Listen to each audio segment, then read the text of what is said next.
all 17 of the main different anime studios explained in chronological order, starting off with the oldest anime studio that is still running today, Toei Animation, that was founded in 1948. They're best known for One Piece, Dragon Ball, Slam Dunk, and a bunch of other iconic animes. It's safe to say that they are a massive studio who have helped bring a lot of anime to the West and sometimes even considered the Disney of the East. However, the downside to their massive size and just being around for so long is that they take on loads of different anime projects, and then that often hurts the animation quality, meaning that it's often a mixed bag. I mean, you just have to look at One Piece. Sometimes it's peak.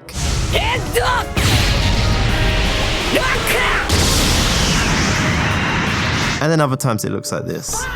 But with so many long-running massive shows, their reputation cannot be understated. And also what is cool is that unlike a lot of anime studios, they're actually unionized, which means that compared to most, the working experience is actually pretty good. Next is Madhouse, one of the most respected anime studios for producing so many high-quality anime. For example, they've made Death Note, the first season of One Punch Man, the most recent version of Hunter x Hunter, Hajime no Ippo, and most recently, Frieren. One of the main reasons for their growth was because one of their co-founders and later president, Masu Maruyama, had a great eye for talent, which meant that Madhouse was able to work with some elite anime directors such as Satoshi Kon, Marumu Usoda, and Masasaki Yusa. However, in 2010, Maruyama, now in his 70s, left to make Mappa because it seemed that he wanted more creative freedom, and he took a bunch of key staff with him as well. This did hurt Madhouse, but they still dropped Frieren, and I mean, that anime is complete peak. It looks so sick, so I'm guessing that they're doing fine, to be fair. However, in terms of workplace conditions, Madhouse has been known to overwork their animators, unfortunately, like a lot of anime studios that we're going to find out in this video as well. Moving on, we have Sunrise. Now, like Madhouse, they were also founded in 1972, and they have also completely changed the game of anime. Before Sunrise, anime was often produced by just the main creator of the manga or one studio who would invest everything and take the complete risk to produce the anime. But Sunrise pushed a producer-led model where multiple companies would invest, spreading the financial risk to produce a certain anime.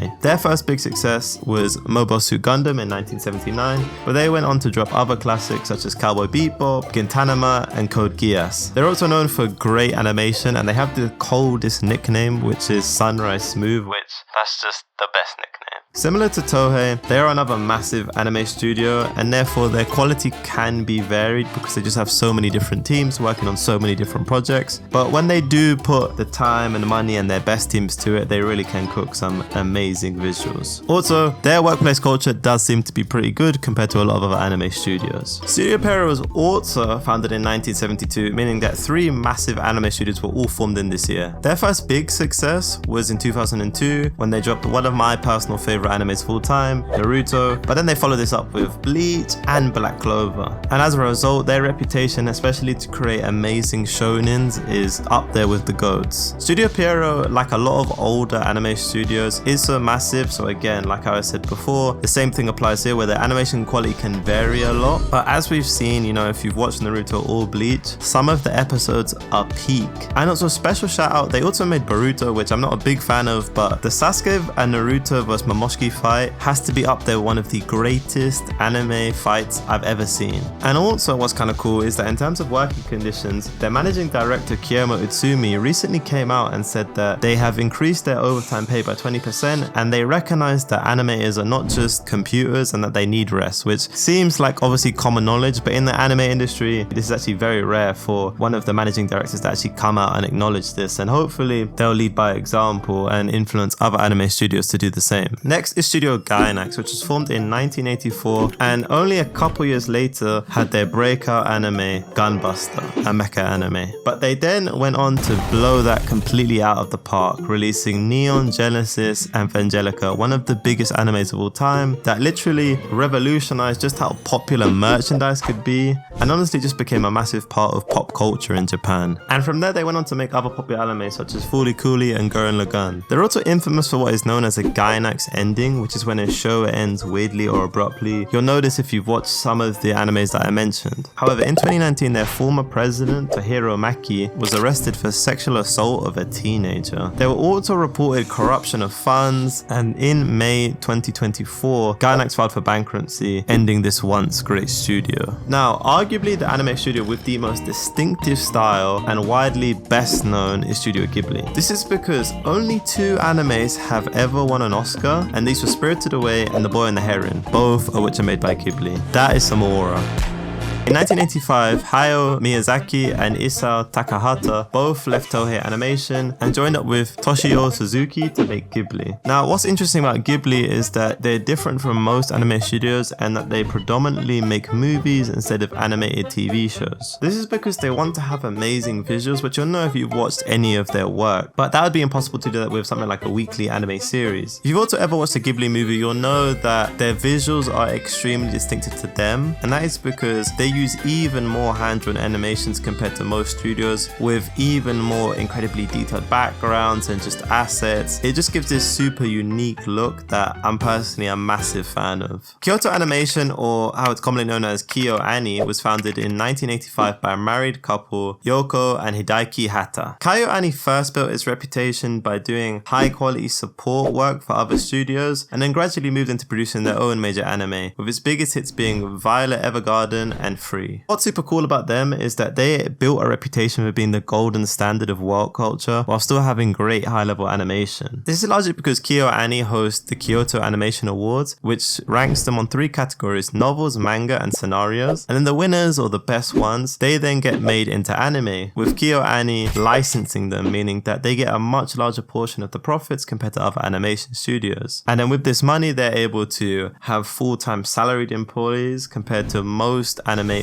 by other anime studios just getting paid as freelancers. However, tragically, in 2019, Kyoto Ani's #1 studio was attacked by an arsonist. The attack killed 36 people and injured more than 30 others. And in January 2024, the arsonist was sentenced to the death sentence for the attack, and it came out that his motive was believed to be revenge because he claimed that Kyoto Ani had stolen some of his work, which was never proven to be true. However, fortunately, the studio has begun to bounce back, with it releasing anime such as Sparks of Tomorrow and City the Animation since then. Next, we have Production IG, which was founded in 1987 by Mitsushi Isukawa and Takayuki Goto. And that is where the IG in the name comes from, I for Isukawa and G for Goto. Their biggest turning point was when they released Ghost in the Shell, which came out in 1985 and was directed by Marumu Oshii. It quickly became one of the most influential anime films ever made and helped define the cyberpunk anime genre and influence Western sci-fi so much that it was actually attributed to influencing The Matrix. Since then, they've gone on to make both Haikyuu and Kuroko no Basket, 2 of the most goated sports animes of all time, with Haikyuu single-handedly raising Japanese volleyball to new heights. They also own Wit Studio as a subsidiary. These are the guys who made AOT and Season 1 of Vinland Saga, who I'll get onto soon.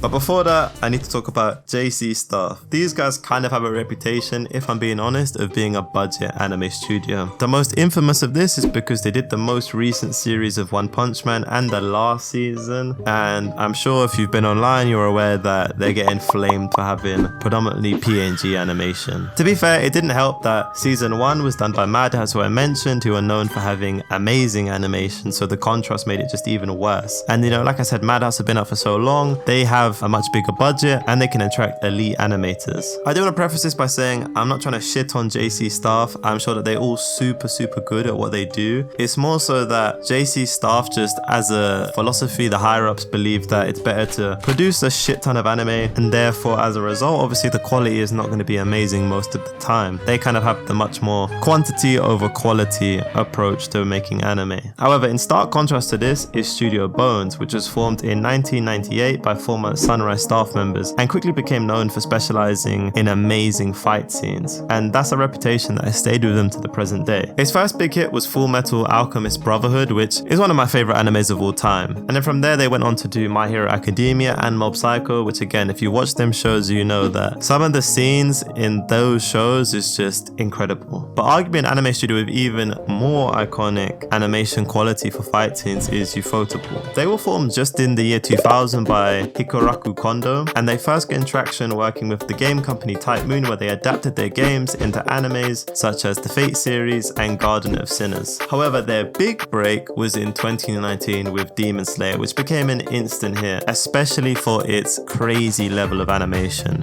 They then released Demon Slayer Mugen Train movie, which became one of the most successful anime films ever and grossed over $512 million, becoming the highest grossing film of 2020 globally. That is insane. And I mean, on the topic of Ufotable, I have to give a special mention to the Demon Slayer explosion from the last season. I have never seen an explosion done so well in anime.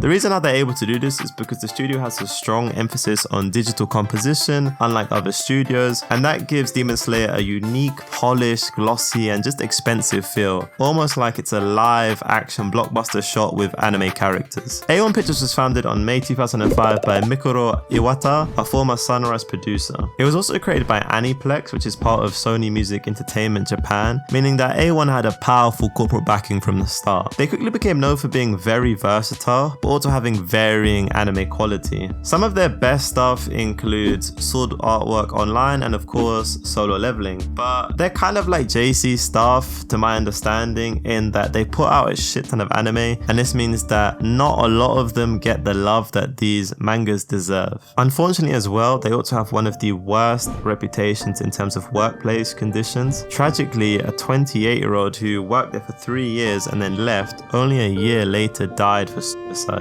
And then in 2014, Japanese labor authorities recognized the death as work-related, saying that excessive workload contributed to his depression, and reported that he'd worked over 600 hours in 1 month, and that overtime was not properly managed. Now, 8-Bit was founded in 2008 and they're best known for Blue Lock and I Got Reincarnated as a Slime. If you've seen Blue Lock, you know that when they put the budget in, they can cook. I mean, that last episode was insane.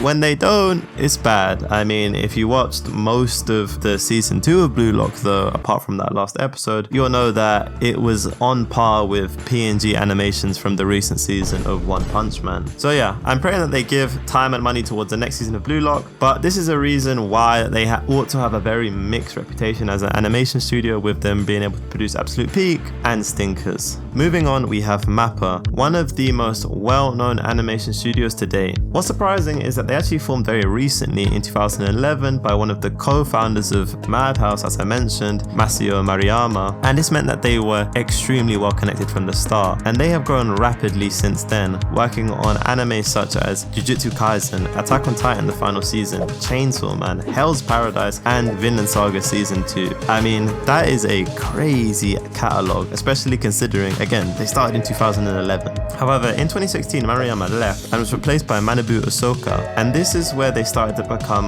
more of a controversial studio. Despite their amazing quality, the work conditions are just straight up awful. In particular, during season 2 of JJK, there were multiple animators describing the brutal work conditions and their terrible treatment while working on the season. It's a big shame because I love the shows Mappa makes, but I think we can all agree that we hope the animes get paid more and they just get treated way better. Another studio formed in 2011 was Studio Trigger, which was made by former Gainax staff, the studio that shut down in 2024. Fortunately, Studio Trigger feels like a natural successor to Gainax. It became famous through explosive, over-the-top anime like Killer Killer, Little Witch Academia, and Cyberpunk Edge Runners, earning a reputation as one of anime's most chaotic but also recognizable studios. Next we have Wit Studio, and this was formed only in 2012, pretty much with the sole purpose of making AOT. And as I mentioned before, they are a subsidiary of Production IG. With their first anime it being AOT, they were immediately put into the spotlight. But they were also able to branch out after that into other super successful anime such as Vinland Saga Season 1 and Spy Family. And they are even doing the One Piece reboot, shortening the amount of episodes and significantly improving the visuals, especially from the earlier arcs. But they have put out a crazy amount of shows to a very high quality in such a short amount of time. So unfortunately, as anime goes, it's no surprise that they also have a very bad reputation for workplace conditions and massively overworking their animators. The newest anime studio, which was formed in 2013, went silent Saru by director Masasaki Yusa and producer Young Choi. Some of their first work was actually an episode on Adventure Time, which makes sense considering that unlike most anime studios, they actually